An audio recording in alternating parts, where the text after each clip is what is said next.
नमस्कार मैत्रिणींनो, रंजना किचनमध्ये तुमचं अगदी मनापासून स्वागत आहे.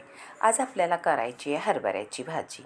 हरभऱ्याच्या भाजीमध्ये प्रोटीशन आणि फायबर भरपूर प्रमाणात असतं.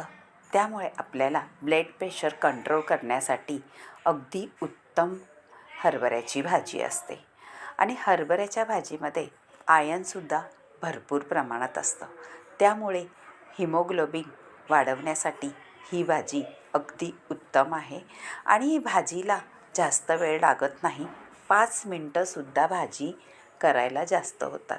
कारण आपण ही अशी खुडून आणलेली भाजी शेतातून, कोवळी दांडेवरचे, जास्त अशी निबार भाजी नाही आहे ही. त्या भाजीला छान झटकून घ्यायची आहे, कारण हरभऱ्याच्या भाजीवरती अळई वगैरे असते. त्यामुळे झटकून व्यवस्थित आपल्याला थोडं पाणी घालून धुवून घ्यायची आहे. मैत्रिणींनो, ह्या भाजीला जास्त खळखळून धुवायची नाही, नाहीतर त्याची आंबटपणा निघून जातो. आता आपण काय करायचं आहे, व्हिडिओ संपूर्ण पहा. त्यासाठी लागण्याला आहे हिरवी मिरची, भरपूर असा गावरान लसूण, 1 वाटी शेंगदाणे, तेही भाजून घेतलेले. आता लसूण आणि हिरवी मिरची मिक्सरच्या भांड्यात वाटून घ्यायचं आहे. आणि शेंगदाणे आपल्याला थोडेसे मोठे वाटून घ्यायचे आहे. पदार्थ एवढेच घालायचे नाही, आणखीन पण आहे. व्हिडिओ संपूर्ण पाहिला तरच कळेल. आपल्याला तो पदार्थ अगदी शेवटपर्यंत घालायचा आहे. आता कढई ठेवलेली आहे आणि 2 चमचे असे तेल घालून घ्यायचं आहे. कढई गरम झाली का त्याच्यामध्ये आपण हिरवी मिरची आणि लसूण वाटून घेतलेला ठेचा म्हणा किंवा वाटण, ते घालून तेलामध्ये परतून घ्यायचं आहे. शेंगदाण्याचा कूटही थोडासा घालून घ्यायचा आहे, सगळा घालायचा नाही, तो नंतर घालायचा आहे. पहा, आता हे परतून झाल्यानंतर मीठ घालायचं आहे चवीनुसार. आपल्या मिरच्या किती तिखट आहे आणि तुम्हाला किती तिखट लागतं त्याप्रमाणे मीठ आणि मिरची घालायची आहे चवीनुसार.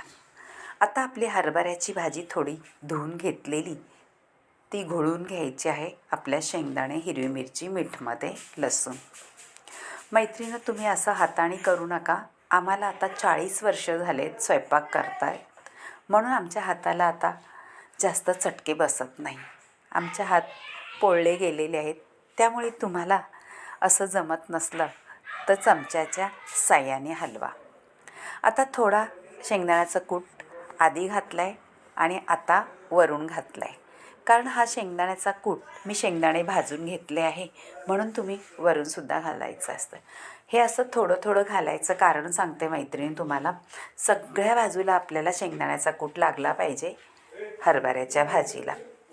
आता आपण मिक्स करून घ्यायचं आहे सगळं, शेंगदाणे, हिरवी मिरची, मीठ आणि लसूण. आता शेवटला आपण एक पदार्थ घालायचा आहे. त्या पदार्थामुळे आपल्या हरभऱ्याच्या भाजीला भन्नाट अशी चव येते.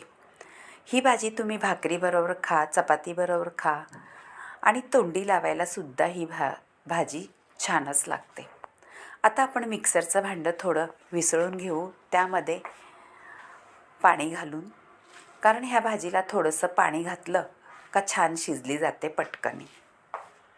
नुसती वाफेवर शिजवली तर फक्त दादडल्यासारखी होते, म्हणून थोडं आपल्याला पाणी घालायचं आहे आणि झाकणही ठेवायचं आहे वाफ येण्यासाठी. ही भाजी अजिबात काळी वगैरे काही पडत नाही झाकण ठेवलं तरी. भाजी ही अजिबात जास्त आळत नाही. बाकीच्या भाज्या असतात त्या जास्त आळल्या जातात, पण हरभऱ्याची भाजी आळत नाही. आता झाकण ठेवून वाफ आलेली आहे. पहा, तशीच्या तशी हिरवीगार भाजी राहिलेली आहे. नक्की करून पहा आणि रंजना किचनला लाईक करा, शेअर करा, कमेंट करायला विसरू नका आणि सबस्क्राईब करा. आपली भाजी शिजल्यानंतर आपल्याला एक पदार्थ घालायचा आहे. तो सगळ्यांना आवडणारा पदार्थ आहे, लहानांपासून मोठ्यांपर्यंत. कारण हरभऱ्याची भाजी लहान मुलं खात नाही. तुम्ही हा पदार्थ घातला तर मुलंसुद्धा आवडीने खातील असा हा पदार्थ आहे. हा पदार्थ आहे फरसाण. फरसाण घालून घेतल्यानंतर चुरगळून घालायचं आहे. म्हणजे आपल्या हरभऱ्याच्या भाजीला थोडीशी दाटपणासुद्धा येतो आणि चवीलाही अप्रतिम लागतो. फरसाण म्हटलं का मुलं पटकन जेवायला बसतात.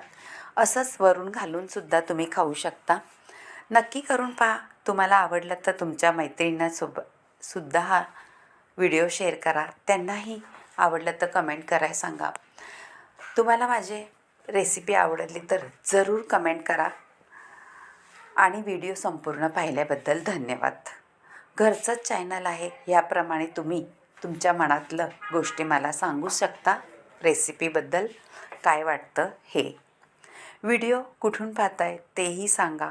भारी आपली भाजी झालेली आहे 5 मिनटाच्या आत. नक्कीच करून पहा. आणि परत एकदा सांगते, रंजना किचनला लाईक करा, शेअर करा, कमेंट करायला विसरू नका आणि सबस्क्राईब नसेल केलं तर सबस्क्राईब करा. म्हणजे माझ्या रेसिपी तुम्हाला रोज येत जातील. Bye bye.